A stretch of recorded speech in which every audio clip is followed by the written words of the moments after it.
He's going to throw right down the seam. Touchdown, Seahawks!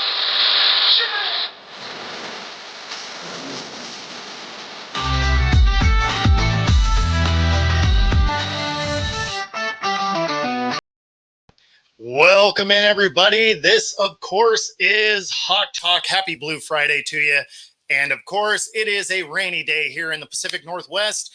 Started off pretty nice, but the rain has come back, as you would expect, for this time of year. And there are some things that, obviously we saw over the last couple of weeks. There were two games Sunday.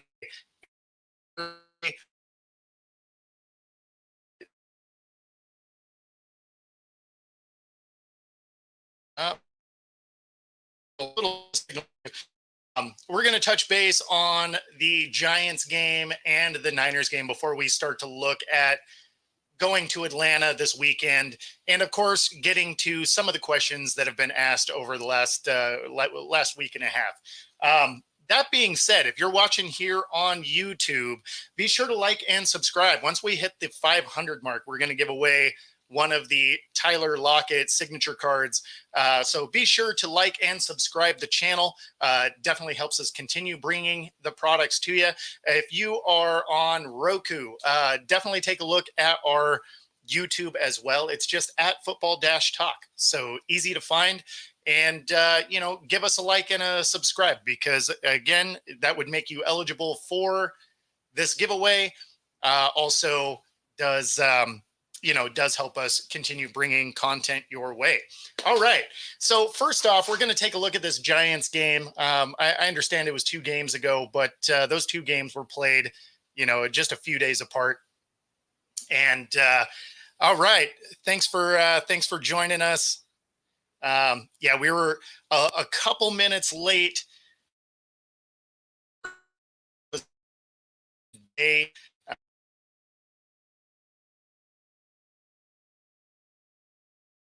Gonna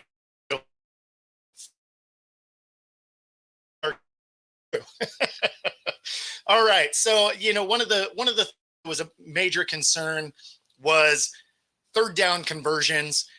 Those have been an issue for the Seahawks for a number of years at this point. And that Giants game was no different. They go 3 for 11, and exactly, Comcast is Comcast, right? Like at some point, I hope we have good internet, but man, today is not that day. So we're just going to power through, Chris, as best we can. But and if you missed the opening there, we are going to give away a Tyler Lockett signature card. Once our YouTube hits 500 subscribers. So if you haven't liked and subscribed the channel, definitely do that. It's at football-talk. And so we're starting to break down this Giants game from a Sunday before last.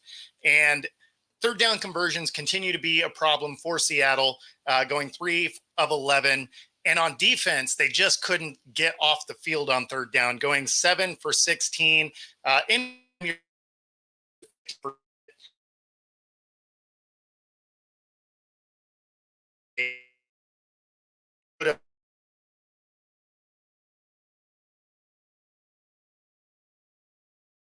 every angle we saw it from, that was a touchdown for the Giants, but we get credited with a 102-yard fumble return for a touchdown. That's mostly what kept this close. This actually could have been kind of a lopsided blowout type of game had that not gone their way. The offense couldn't get anything going. The defense couldn't stop anything. They made Daniel Jones look like he was an all-pro kind of quarterback. They allowed him to go 23 of 34 for 257, 2 touchdowns, no interceptions. This is not the kind of game that you expect out of a Daniel Jones. Usually you're thinking of less than 50% completion rate and, a touchdown and an interception, or maybe not even a touchdown, maybe just an interception or 2. And so this defense really seems to leave a lot on the table. Obviously, there is a ton of injuries on that side of the ball, but at the same time, when you get your opportunity, you got to make the most of it when you're the backup roles, right?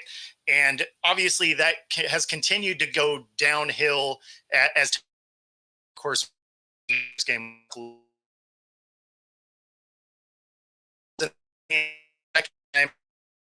weeks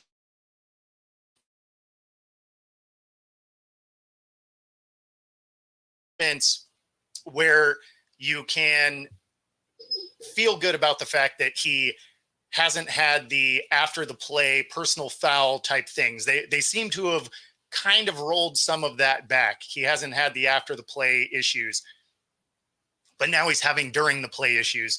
And, you know, even though those 15-yard unsportsmanlike conduct penalties were drive killers, fumbles to the other team are the ultimate drive killer. And, you know, then, well, again, we'll get into the Niners game here in a minute, but so that's sort of an issue. Then, of course, we have during that Giants game, Kenneth Walker only ends up with 5 touches for the entire game, 19 yards. Charbonnet only gets 2 carries for 11 yards. That's a total of 30 yards in the running game for designed runs. Now, Geno in that game scampers for 72, but those were not designed runs. Those were just the line broke down and he called his own number and ran for it. It's the only thing that even kept us kind of close. Overall, it was just kind of a bad showing top to bottom against them.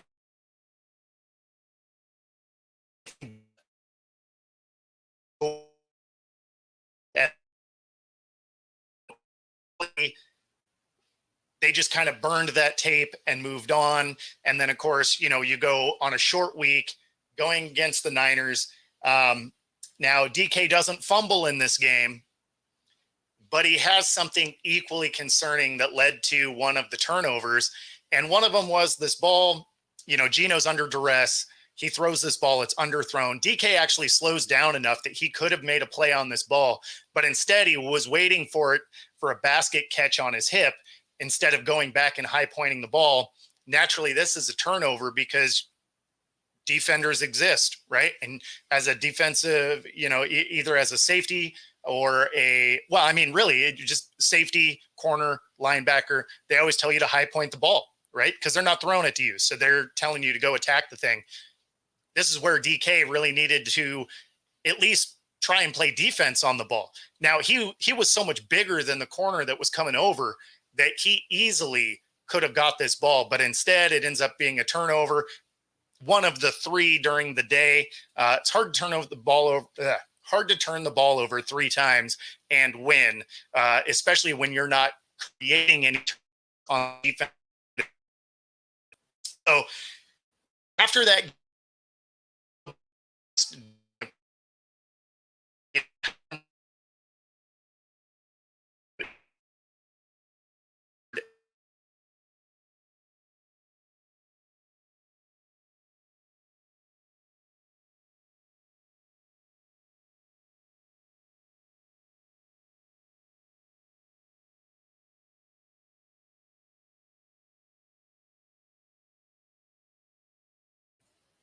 there we go.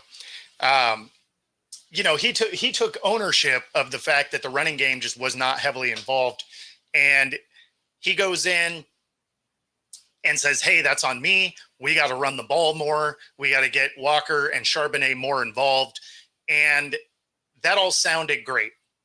You fast forward to that next Thursday against the Niners. Now you have Kenneth Walker 14 for 32 yards, Charbonnet 5 for 20 yards. So you don't even have 20 carries between the two of them. This is not, in my mind, getting your running game going, right? 20 carries isn't enough carries for one of those backs, let alone both of them combined.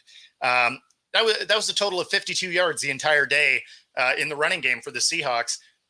Again, you're not going to win a lot of games that way. You turn the ball over 3 times. You only establish 52 yards of rushing. And it's not like this game was out of hand, right? It's not like they had to become one-dimensional to try and stay within this game. It was just kind of it was just ugly all around, right? This is also something that's a little bit concerning between the two games. Time of possession against the Giants, Seattle had it for 22 versus 37. In this one, time of possession 26 versus 33. So, I mean, they're also not being able to sustain drives at all. And hey, thanks for coming in. So, these are major concerns when you look at moving forward the rest of the year, because these are games that in theory you should be able to win, certainly against the Giants. When you're looking at the Niners, you're hoping to be able to split with them. The Niners were out a lot of players for this game. Not to say that the Seahawks weren't, but if you can't establish the run, if you can't keep drives going, this actually was their best day in a long time on third down as far as sustaining drives. They ended up going 5 of 12. The problem is on the other side, 7 of 16, but on the other side, they allowed the Niners 5 of 12. So they're still pretty close on the defensive side of giving up 50% as far as third down conversion. So all of those things need to be buttoned up. And I do apologize for the just kind of weird signal issues we're having today. Hopefully this is coming through all right. They gave up 228 yards on the ground to the 49ers and almost 500 total yards of offense. So, I mean, this defense has looked horrendous after week 3. They go 3-0 where they're giving up near the bottom of the league in points. And then you go 0-3 for the next, where they're giving close to the worst as far as, points allowed. So, now they need to figure out what kind of team they're going to be. They clearly have a lot of guys on IR. They're going to have to figure that stuff out. The trade deadline is only a couple of weeks away. How's it going, Daniel? So these are all things that they're going to have to take into account and adjust for, because there's a lot of football left and you're not out of this thing, right? Like, you're tied with the Niners record wise. Obviously the Niners have the tiebreaker because they won head to head, but they play them again later in the year.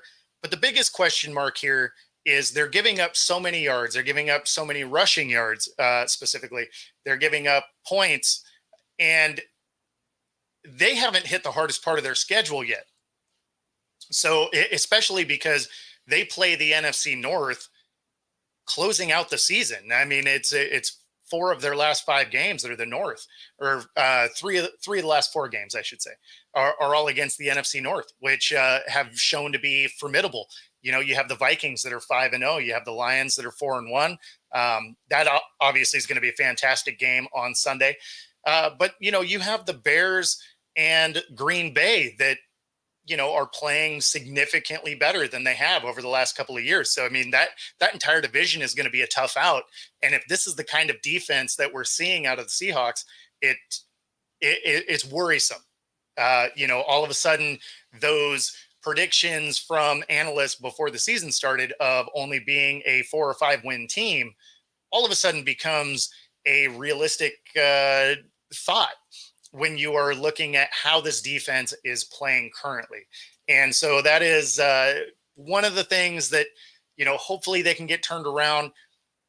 The offensive line is another thing that we're going to get into it here in a little bit, where it's so wildly underperforming, and we're going to get into some of the numbers of it.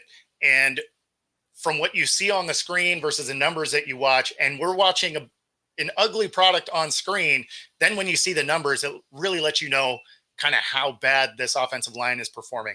So, I mean, it's just there's not a lot of positive takeaways over the last couple of weeks. And, it all starts with some of the injuries and some of the just undisciplined play, again, like DK, not even attempting to go back and try and get that ball. Those are the things that are frustrating as a Seahawks fan.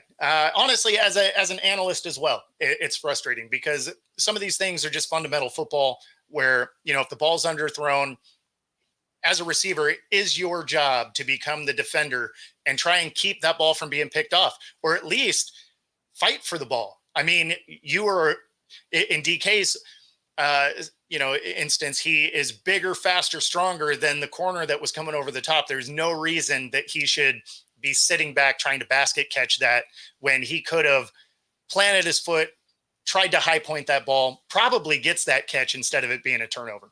So those are just some of the things against the Niners. And then of course we go and take a look at this Falcons team. And this is a game before the season that I really thought Seattle was going to win. And unfortunately, going into this game, I don't feel confident about it. In fact, if you watched my Pick'em show, I picked Atlanta here. And a lot of that is because of the amount of injuries that Seattle has, specifically on the defense, and how healthy this Falcons team is. They have most of their guys back that aren't on IR. Bijan is a full return. He had a rest day yesterday, but not because of any restrictions. It was just a rest day. So he didn't have any situations where it was injuries keeping him out. It was just to give him a little extra rest before this game. So we're going to go over a little bit of what I'm talking about with this offensive line and why it's such a concern. It's also why I find it funny that people are trying to blame Geno. I'm not a huge Geno advocate per se, but people saying that somehow a different quarterback was going to have more success there is absolutely wild to me, especially when you figure Geno is leading the league in passing yards. Now, some of that is because they're just not even trying to run the ball. So that's a little bit of a problem. I'd like to see that number get brought back down to earth a little bit for no other reason than it means that our running game is starting to come alive, which will allow you to play more balanced football, maybe win some games. But here we go. We're going to go through our offensive line here, and this will let you know why the fact that we haven't had a running game is actually causing these problems, causing these numbers to probably be worse than they should be. So offensive line, so we got tackle Stone Forsyth, 35 pressures. That ranks him 115th out of 115 of offensive tackles, right? So absolutely dead last when it comes to tackles.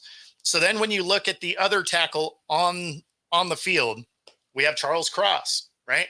Who had a fantastic rookie campaign. Well, he's allowed 19 pressures. That makes him 113th out of 115 for offensive tackles. So we have two of the bottom three guys at offensive tackle, right? The guy that is protecting your quarterback from, DNs, which are some of your more athletic defensive linemen, are two of the bottom three in the league. So the fact that he hasn't been sacked more is actually pretty impressive and more of a testament to Geno for being able to slide out of the way and not get sacked by these guys, because these pressures means they're getting through, right?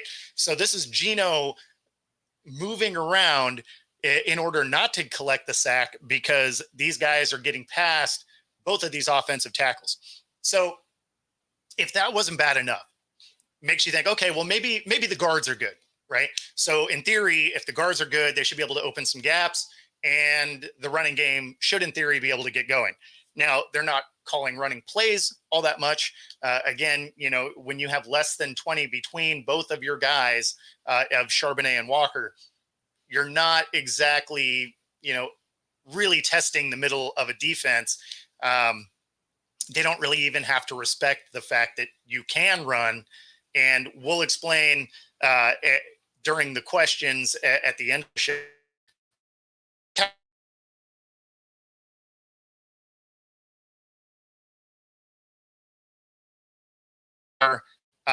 Guards.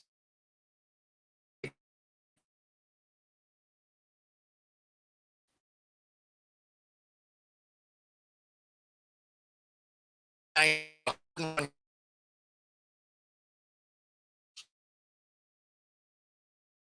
16 pressures, 95th out of 101 So they are both in the bottom 10, bottom 5, really. Bottom 6, I guess, technically, of guards that qualified because of enough snaps. So when you are looking at both tackles, both guards, they are the bottom 6 or worse at their position. And that's your entire line.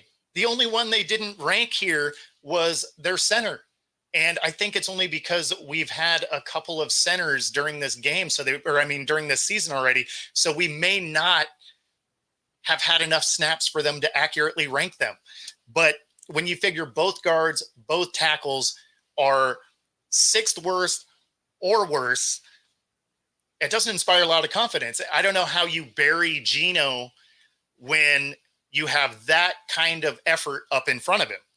Now, we didn't go through and do this for our defense. Obviously, there's an amazing amount of guys that have been hurt. In fact, last week you had Artie Burns, who was elevated from the practice squad, who immediately gets hurt. Now he's on IR. You have Nwosu, who was in for a quarter against the Niners, and he's now on IR. Or was he? No, I take that back. It was against the Giants. He played for less than a quarter, comes off of the PUP list, immediately hits IR. So, I mean, there's so much wrong with the defense. We don't even have a long enough show to go through all the injuries and adjustments that this defense has had to make. And, but that being said, we'll go into the Atlanta game a little bit here. Get these numbers in front of me. Okay. So if we go through the Seattle offense, passing yards, number 1 in the league. The passing defense for Atlanta is 6th. So they actually have a solid defense that they're matching up against our Seahawks this time around. Total yards, 7th, right? Total yards defense for the Falcons is 17th. So the one way you can beat up the Falcons is in the running game, where they are 24th ranked. The problem is we are 29th ranked when it comes to offensive rushing because we just don't actually use the running backs. So then when it comes to scoring points, they're 13th at 24. And the Falcons are 15th at giving up 22.5. So for all intents and purposes, it looks like you'll be able to score about 25 points. That may not be enough against this Falcons team because when you get to the other side of the ball, they're ranked 8th when it comes to passing or total offense, and the defense is 19th for Seattle. Again, so many injuries and so many guys that have been in and out of the lineup. Passing yards, 6th. Seattle's 11th, right? Most of these numbers are favoring Atlanta going into this game. Rushing, they're 22nd, which actually doesn't make a lot of sense when you figure Bijan is on their roster. I don't know why they haven't been able to figure out how to use him yet, but it looks eerily similar to what it is Seattle is currently doing with Walker and Charbonnet. Defensive rushing, they are 26th on defense. And that is actually a higher number than I thought it was going to be, just because running backs have been able to run roughshod through the middle of this defense. So then when you go to points scored, they are 11th at 24.8. Again, remember Seattle was 24.3. So they're very similar in that way. And then on defense, they are 24th, giving up 25 points a game. So a lot of the numbers are kind of close, except Atlanta comes into this game mostly healthy, and Seattle still has an insane amount of questions on the defensive side of the ball. Now, one of the things that really worried me on the defense is they go and pick up a defensive lineman. I forget his name offhand. I don't have that in my notes in front of me, but they pick up a defensive lineman from the Jacksonville Jaguars. And on its face, you're like, okay, cool. They're putting out some effort. They're trying to find a guy. And the problem with that is if you're watching the Jags, they don't play defense at all, right? They have one of the worst defenses in the league, one of the worst teams in the league. And you go and grab one of their guys that they didn't need. That doesn't feel like it's going to move the needle for our team. And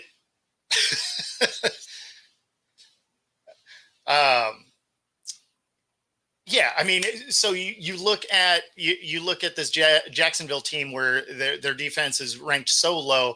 They have a guy that they're willing to give up. You give up I believe it was a 7th rounder to go get him.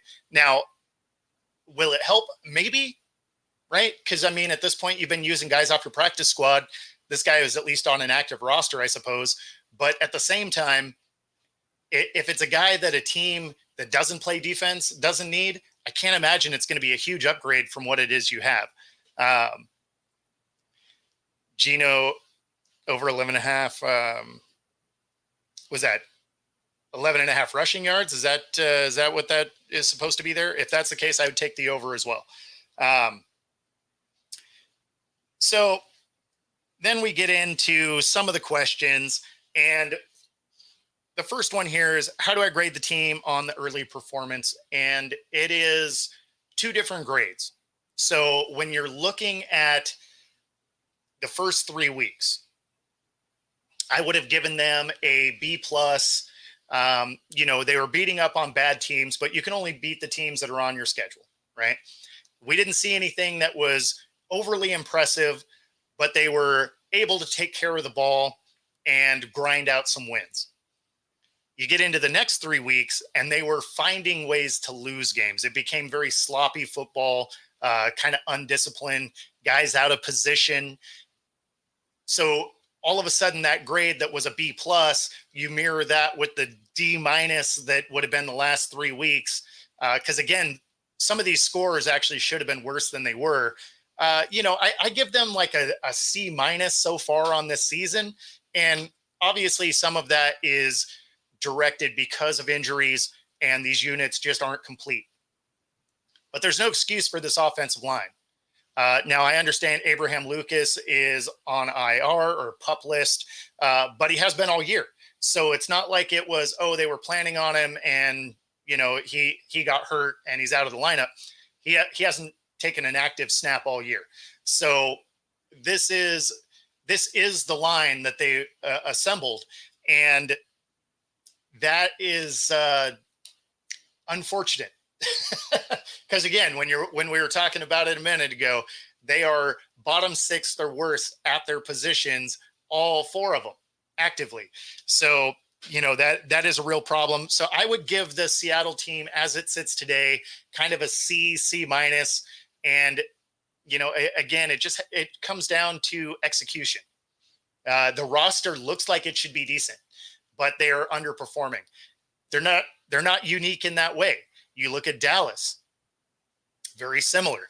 They have a roster that you look at on paper and you're like, okay, they should be winning some games, and they are playing terribly. The Browns are also that way. Now, I don't think the Seahawks are as bad as the Browns because they don't have all the off the field distraction that comes with what the Browns have going on. But when you look at the Browns, they have a top 5 defense. They have pieces on offense that should be winning, and they can't seem to figure it out. So the Seahawks aren't unique in that way, but they are dealing with an insane amount of injuries, especially on the defense. So that's where, going into this game, I really think Atlanta wins at home.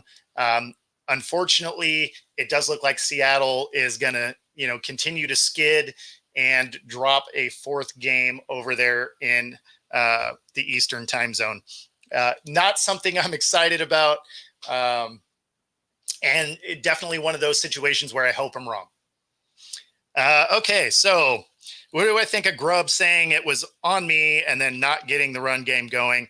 Yeah, so I touched on that a little bit early on, but, as a coach, you can't say, hey, that's on me. We need to get them more involved, and then not get them more involved. Like that is the part of it that's wild to me. You can't come in and be like, yeah, I understand we didn't get the running game going.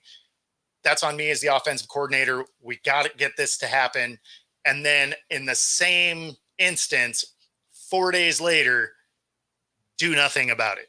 And so hopefully they can get Walker and Charbonnet more touches, get them more involved this week, in Atlanta. But at the same time, they're going to need to be able to protect Geno. So these offensive linemen are going to need to be able to step this game up in a way that we haven't seen yet. Okay. What do I think of Boya Mafe? So he's having a great year, or at least a great start, right? He's tied.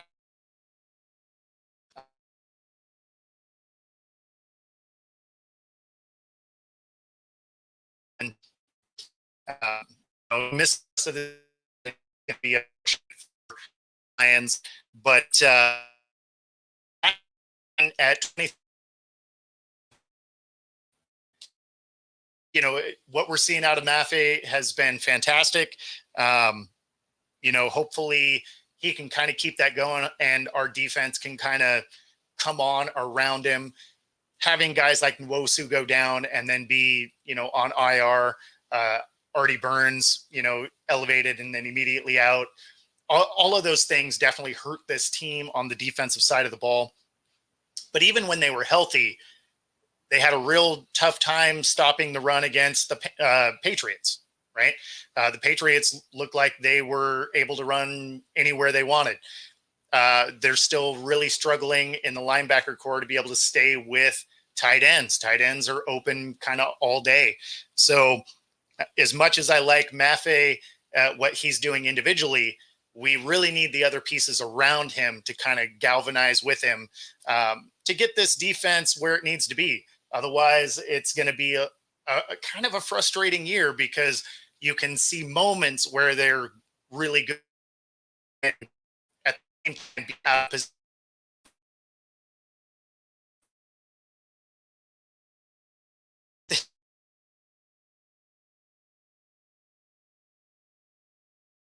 So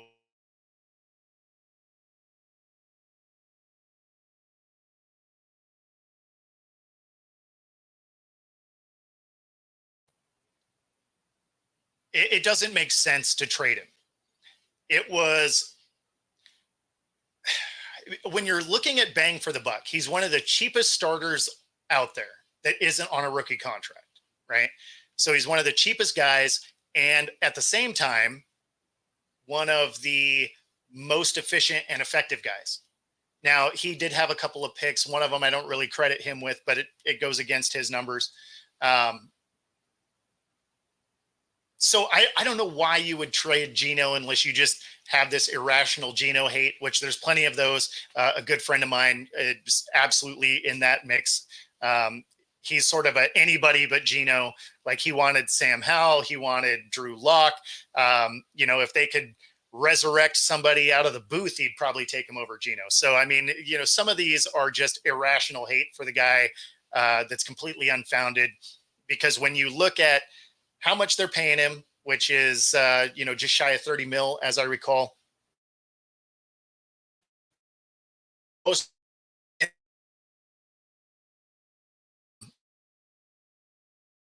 are a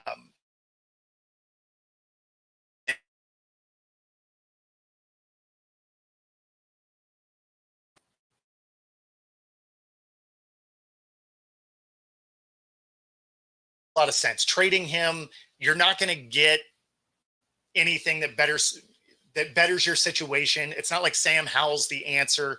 They're not going to be bad enough to really get one of the quarterbacks in this draft, just because there's only 3 quarterbacks that are going to be really worth taking in the first round. So trading Geno doesn't really give you anything. So I don't think that one makes a lot of sense. Trading Lockett, again, I don't know that one makes a lot of sense. Nobody's going to give you anything for him just based on his age. Now, is he still fantastic? Absolutely. You can catch everything around him. A lot of people get frustrated by him because he tends to do that Doug Baldwin thing where he catches the ball and goes to the ground. And sometimes it can be a little bit frustrating because you're like, oh, why didn't you try and get a couple more yards or whatever? But at the same time, it means he's available every week, right? And it goes to that adage, your best ability is availability. if you have a smaller receiver like in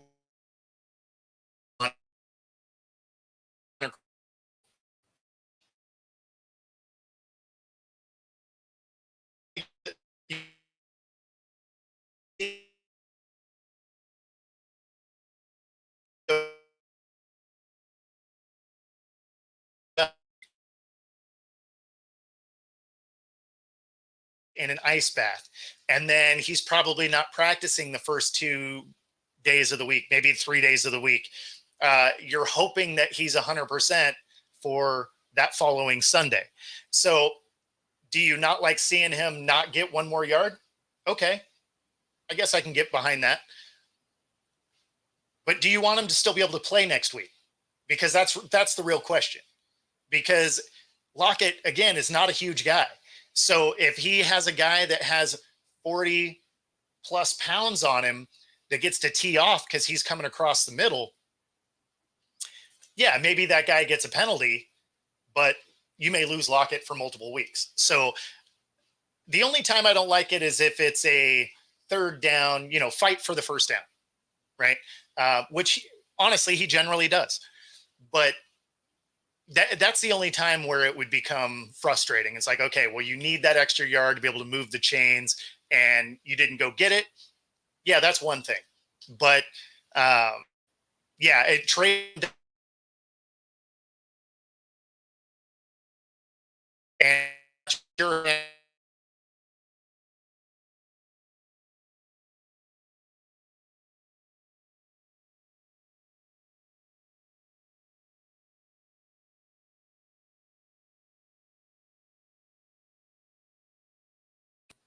there we go. Uh, man, this signal is just killing my soul right here. Yeah, I know, Steve-O. Yeah, just having just having a hell of a day with the signal here. It is wildly frustrating. Um, and the part that doesn't even make any sense about it is when I do the speed test on it, it says it's working fine. So just something else I'm going to have to work on this weekend to see if I can correct it. But powering through, we're going to get this show in, man. But so anyway, the DK one is very interesting to me in the way of, I was talking about they should trade DK, at the beginning of last year, just because of all of his, post snap or post play issues with unsportsmanlike conduct, things like that are drive killers. Well, you go into this year, those penalties have been down, which has been amazing, right? That has been fantastic because prior to this year, he'd actually been getting more of them each season since he got in the league. So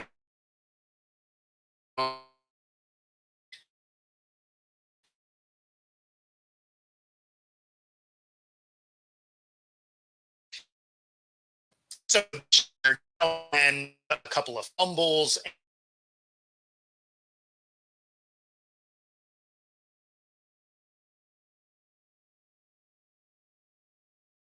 If you were to decide to trade him, you could still get a high trade value for him, right? He's still one of the biggest and fastest guys in the league. He is an absolute physical specimen, right? Just a mountain of a human. So most other teams, because this is where he was drafted, will have that like new girlfriend kind of thought process of we can fix him, right? And so you're probably gonna be able to still maximize what you could get. How's it going, Chad? What you could get for him in the way of you could probably still get maybe a 1 and a 3 or maybe a couple of 2s, something like that, which you would help this team, especially when you think of the other elements of this team that, you still have Lockett, one of the most sure-handed guys in the league. And you have JSN, who's really coming on in his own right. Bobo, again, as a fourth option, who would now be your third, a fast guy, can catch.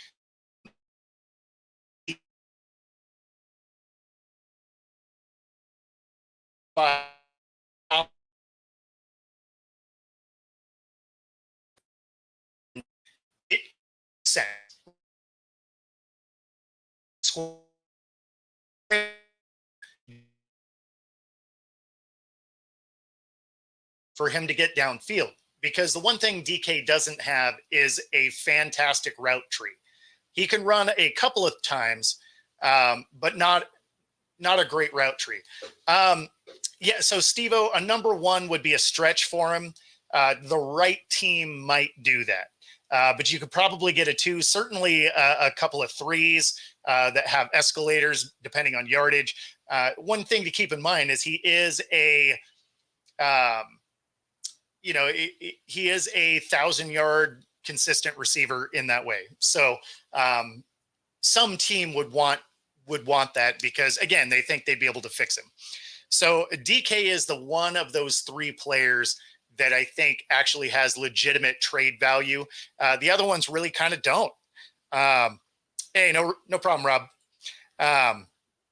So yeah, that's kind of where it is. I'm on that. Lockett doesn't make sense just because you wouldn't get anything for him. Geno, you wouldn't get enough for the quarterback situation that you're in. DK could probably get you worth what income.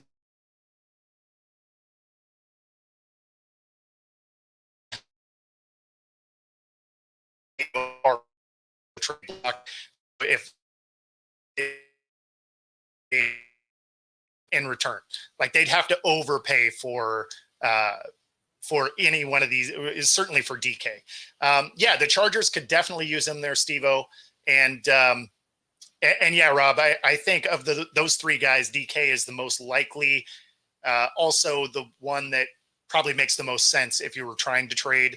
Again, just because his skill set doesn't seem to fit as well, with an incomplete route tree and the fact that our offensive line doesn't allow Geno enough time to get him the ball. There's a lot of issues that kind of go into that one. If they were to keep him, it's fine. But man, they got to figure out a way to keep Geno from having to run for his life if they're going to try and have this deep threat. Okay. So this one was kind of cool. I didn't know this. This was a question that I got, that Holmgren and Chuck Knox are both available to, they're candidates for the Hall of Fame coming up. And I didn't that, which is cool. So,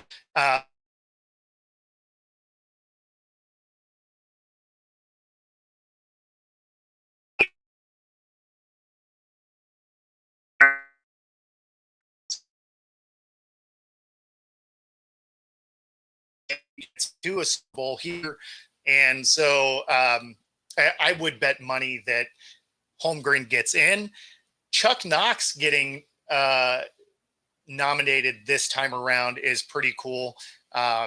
Chuck Knox was the coach here in Seattle when I was a kid and started watching football. So good old ground Chuck is what they would call him because he loved the running game. And so, yeah, I think it would be awesome if both of these guys got in.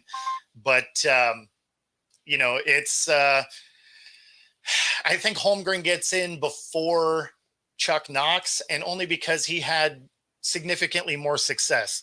Knox was around the league for a long time and wasn't just a coach here in Seattle. He coached a few other places as well.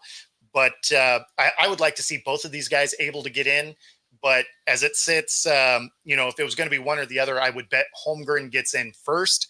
But awesome that they're both candidates this year. Okay.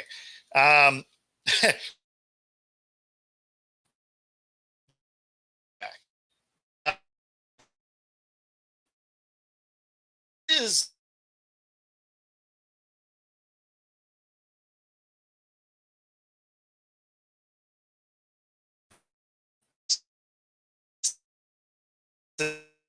rough. So this is a tough one to answer because he is a great athlete. He can't stay. Yes, spin the year wheel. There's no doubt. Anytime I sign up for something, I have to act like I am playing The Price is Right with the big wheel and spin it a couple of times to get back then. But so anyway, on the Jamal front, if you brought him back, you'd get him for almost nothing, right? So it would at least make the dead cap that you're already dealing with him. Um, at least it would make that dead cap make sense because at least he'd be on the roster. So I guess in that instance, especially if you wanted to change positions, if you wanted to come in and be a linebacker, not a safety, I could kind of get behind it. And he started, but he is actually active to play. You know, the thing is, you're already paying him here because he'd be an up. They're already off of.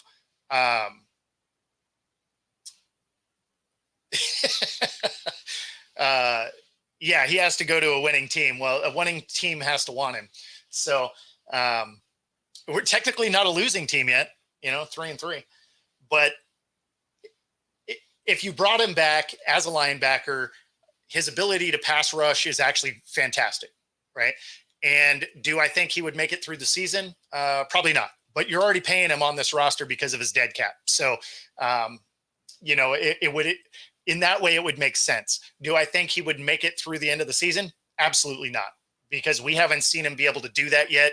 And so I would bet money that he gets injured after a game or two. But, yeah, I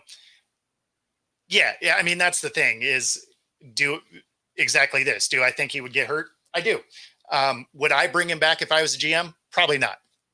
If they decide to bring him back, does it make sense? Sure, because you're paying him already anyway. So why not?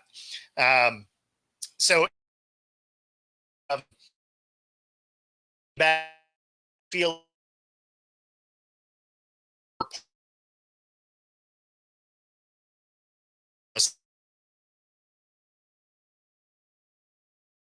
is probably not really going to play for you. Okay. So how do I like Tariq Woolen in year 3? So, I mean, he's had such a weird trajectory so far, right? He comes into the league, absolutely balls out, comes in second to defensive rookie of the year to Sauce Gardner. Arguably could have beat him, but then the second year he gets benched a couple of times, has some tackling issues. And, so then you're coming into this year not really knowing what he's going to bring, right? So just to give you an idea, what he brings is he's got the second lowest yards per target in 2.2 yards. And this is across the league, and it only needed 10 targets to qualify for this. So it's not even like it has to be a huge number. So with 10 targets, he's only getting 2.2 yards a target, right? The other thing that is notable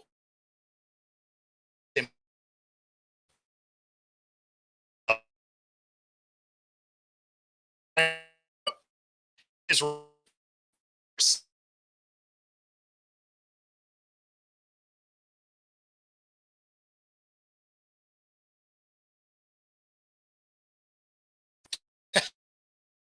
first out of 224 corners with a 27.3% completion rate.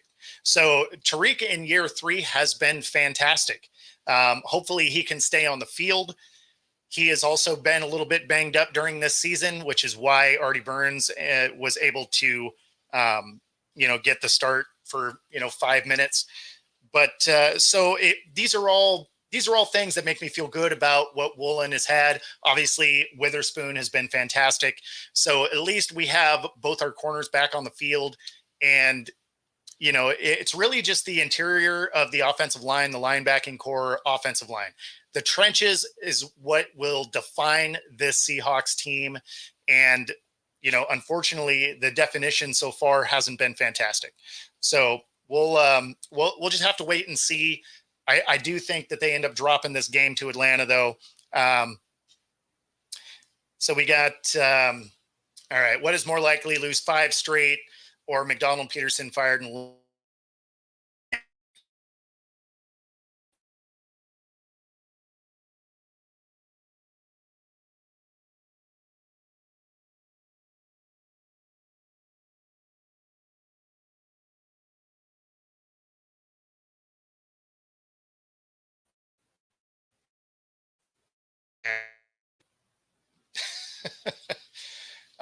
yeah, Peterson is definitely in the running to be fired next.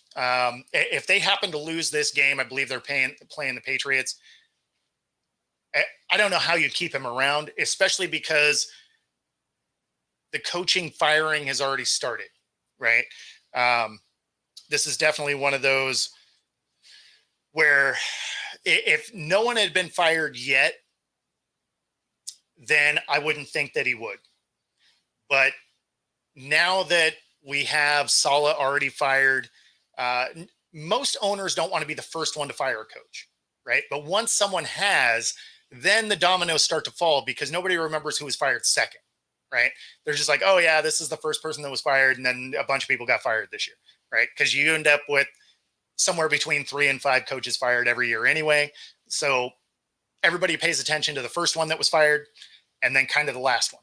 So if you're somewhere in the middle, which is where this would be, yeah, I definitely see getting quite have just a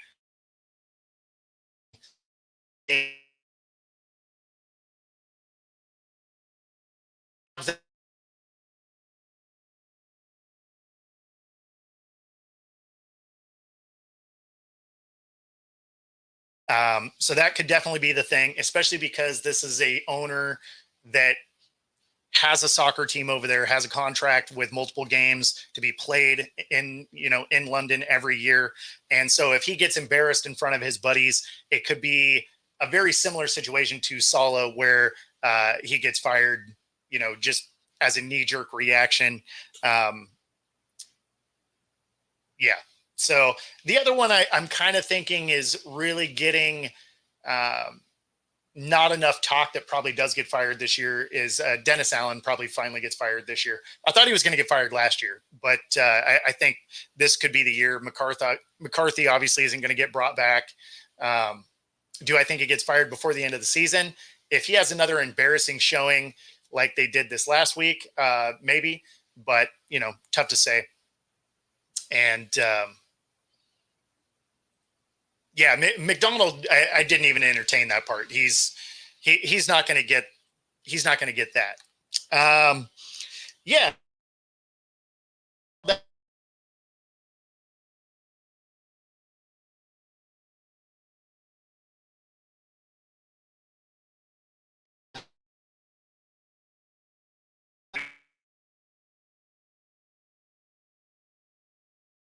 You be sure YouTube. Also, if you're watching on Roku, be sure to jump over to my YouTube, like and subscribe. It is a easy one to find. It's at Football Dash Talk. And once we hit 500 subs, we're going to give away this Tyler Lockett signature card. Going to give one away at 500 and one at 1,000. They're ones that I got when I coached at the Tyler Lockett, kids day. Basically, I was one of the coaches there. So anyway, going to give away some signature cards again once we hit the 500 mark. So be sure to like and subscribe. Other than that, we are going to stop right there for today. Again, thank you for everybody tuning in, and hopefully next week will be a little bit less choppy. And yeah, happy Blue Friday. Enjoy the rest of your week, everybody.